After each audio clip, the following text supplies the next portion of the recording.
Hello! Welcome to this! This is Lunch Break Tactics. It's a silly, asymmetrical... Not asymmetrical. Where did that word come from? It's a silly auto-battler, and I think it's fun. It's a deck builder, too, and I like those. And I haven't done a random one of these videos for a bit, so we're gonna do one. I'm gonna pick this guy. I get less money, but more bigger. I will... Shut. My brain work. My brain work good, and you need to accept that. I'm gonna pick these factions, and I'm not gonna explain why. This is what you get for judging me, chat. Okay, but yes. This guy, I get less money, but whenever I play a guy, it get big. So we are looking for some, like, kind of specific stuff. We want the other faction we picked, because that has some economy generation.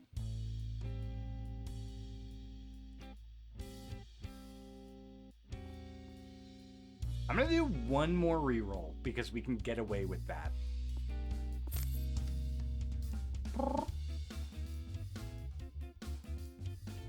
I will pick this guy.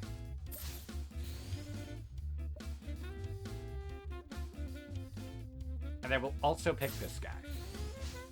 So, this guy's going to make anything we add slightly stronger. This guy's going to make a random thing slightly stronger at the end of each turn. We'll probably get rid of both of them eventually, but for now, I'm bringing the glitter.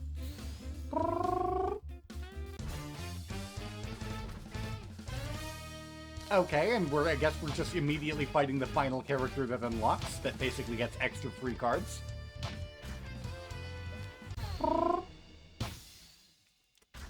Well, okay, so, interesting thing about this auto battler. You just kind of go until the end. There's no, like, amount of losses and you're out. You just kind of rack up points. Game ends at a specific point. You get that many points. It's good. The loss condition of, like, getting knocked out before getting to that point is once you get to -10, it's going to put you in sudden death mode, where if you lose another round, then you're out.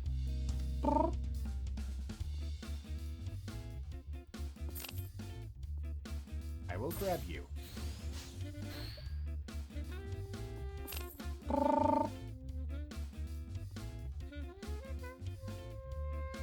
I'm also going to go ahead and add the Cree Medium. We can sell that later for some minor investment.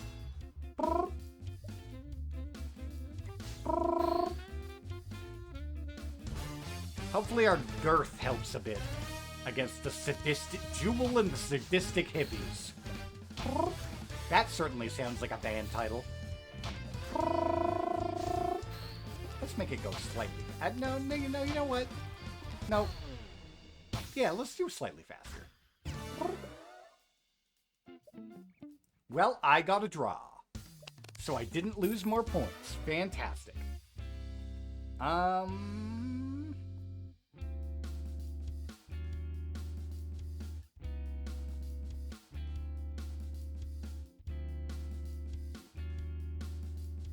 Okay.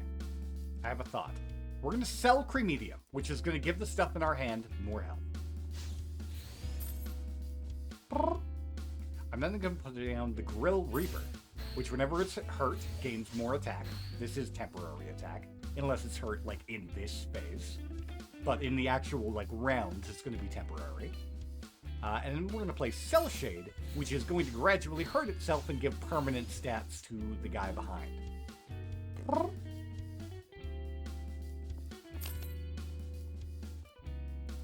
We'll save another Cell Shade, because of course, as is Auto Battler tradition, we can upgrade things.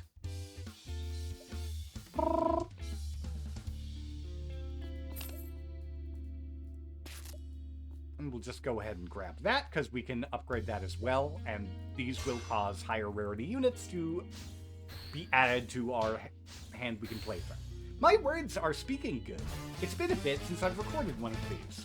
A lot of stuff has been happening. I want to get back into doing these more regularly. Just silly little roguelikes and random round-based games. Zabite! It's the snack that smiles back. I'm normal. And you're normal too, chat. I'm very proud of you. Okay. We're gonna immediately buy these 2 cell shades.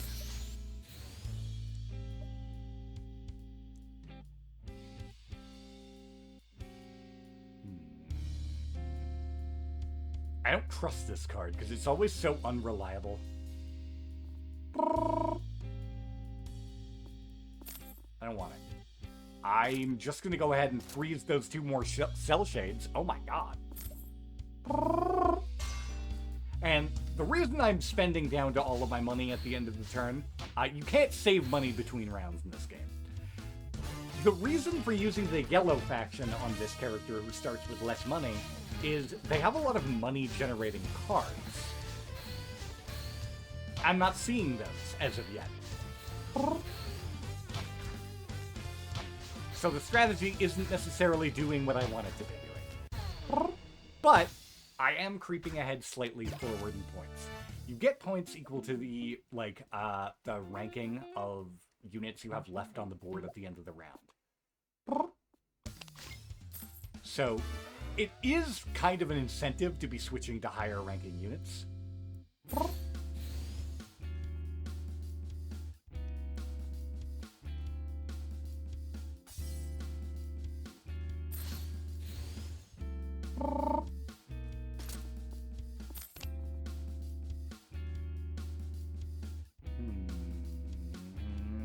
I'm thinking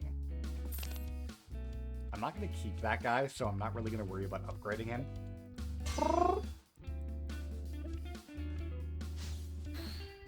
This guy's just kind of a temporary make my stuff stronger while we have it. Grill Reaper I might keep, because Grill Reaper is pretty good. I like Grill Reaper. I think he's funny. Plus, he's just kind of getting a lot of free stats right now from Cell Shade. So, yeah, he's going to be beefy.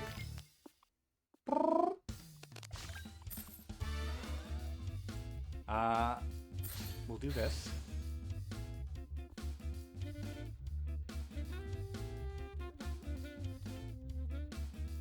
You know what?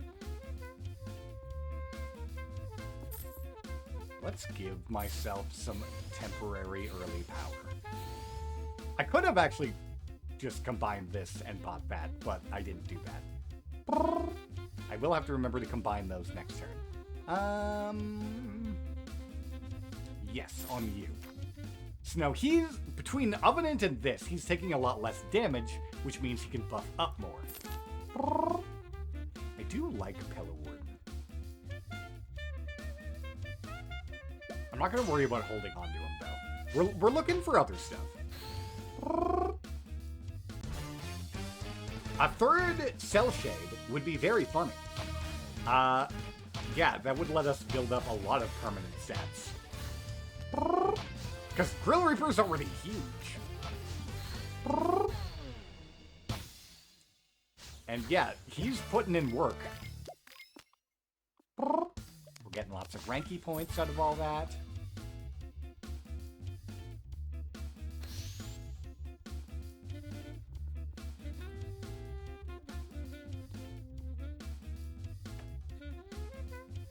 I want the Bin Slayer. I like him. We're not really built for him at the moment, but 2 of them is hard to refuse. I'm just gonna grab this Cell Shade.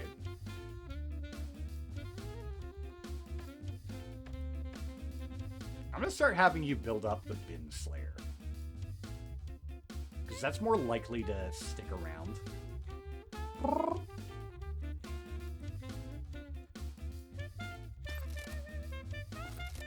This is basically a wild card that lets you, give experience.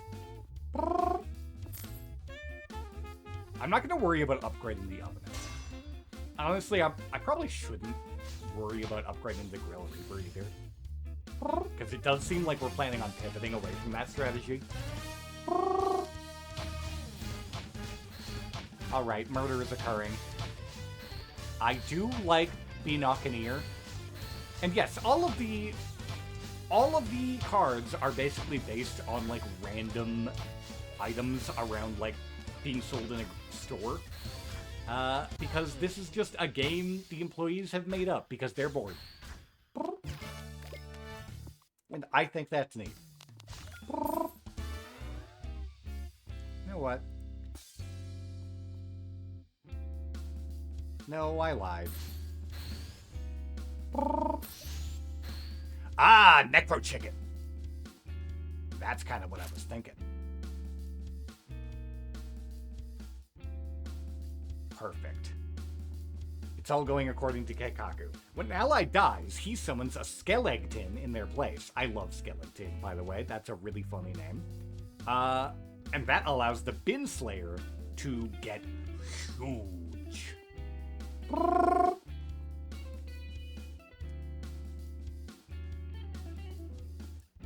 Yes. Ooh, Bin Slayer.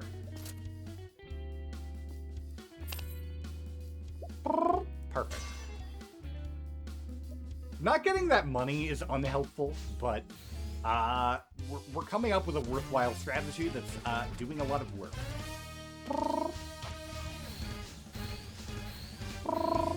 Chili Devil is a funny little guy, and I like him. There's a skeleton, not our skeleton, but... I freeze the Necro Chicken, right?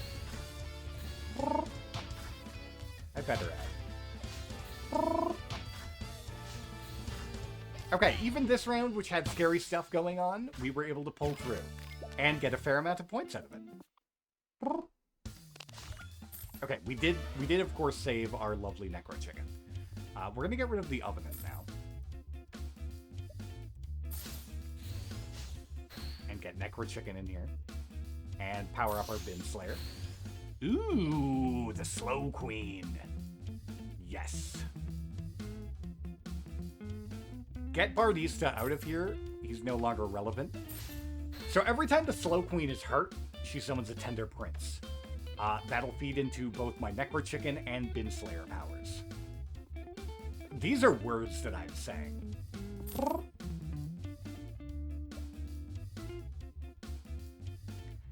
I keep misreading this name as Lamptichrist, which I think is much funnier.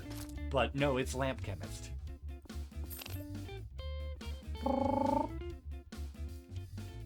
The Potato Orser does work really well with the Necro Chicken.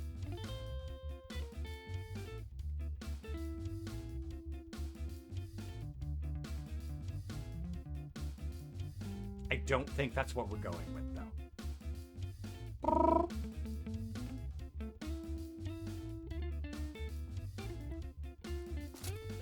I'm gonna freeze this basically to hold for much later. Once I'm ready to swap out Cell Shade. Honestly, I think I already am now that I actually think about it. Like, we're approaching the end. The stats Cell Shade gives me are gonna be minimal. So it'd be better to just upgrade my strategy. I do like the Night Watch.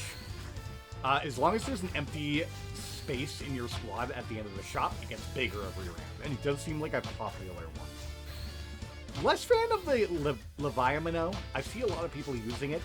I have not had good luck with it. Like, it is putting in work here, I will admit. But, I mean... Unfortunately, the end of my line was Bin Slayer. So, you know...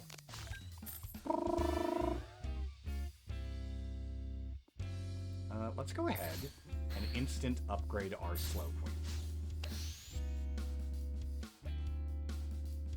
We're then going to sell that thing, the Grill Reaper, and change it out for Lamp Chemist, which summons a big old golem when it dies. Then we're going to sell Cell Shade, and we're going to replace it with Toast Dragon, which summons 2 Bread Dragons. Then we're going to freeze these 2 for later. And I think this is a pretty decent setup so far. I mean, if they don't immediately murder my bin slayer, I kind of need that.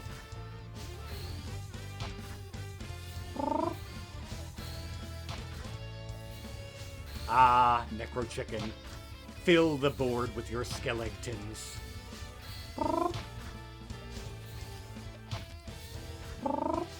See, I'm losing a lot of my guys, but,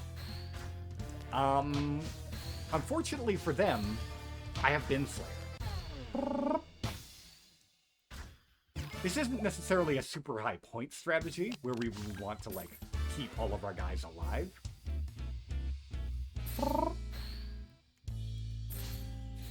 But, I mean, it's funny.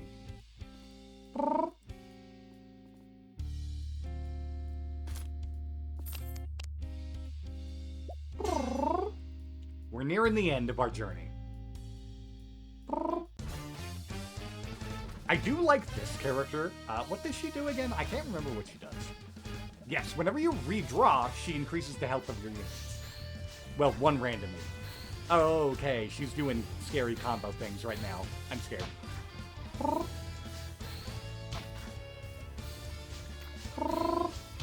I think it's okay. I think realistically we're pretty okay.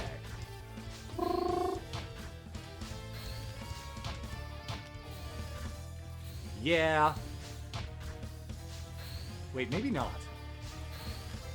I think we lose.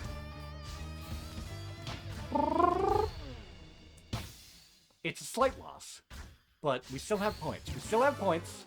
We're still going to be positive. I believe this is the final round. I'm not 100% sure, though, so I'm just going to do stuff.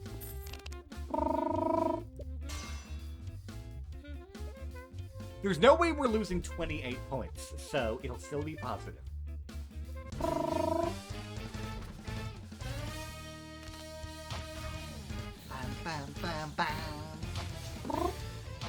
We'll still be positive and we'll still win. Kraken Cooker is a card I really like. Noodaloo is also very funny. Less keen on the Burglar Banshee, but they seem to have a good setup for it. But yeah, this is just kind of a fun little game. I like it. It's cool. I'm not amazing at it, but I love showing off weird card-based roguelikes. They're my jam. They are my jam. I'm dead. I got killed by the Kraken Cooker. But it's fine. It's still technically a victory. We get points. We get a new unlock. Scout Kindfetch. What does he do? What does he do? What does he do? What does he do? What does he do? You need to show me what the dog do. What the dog doing?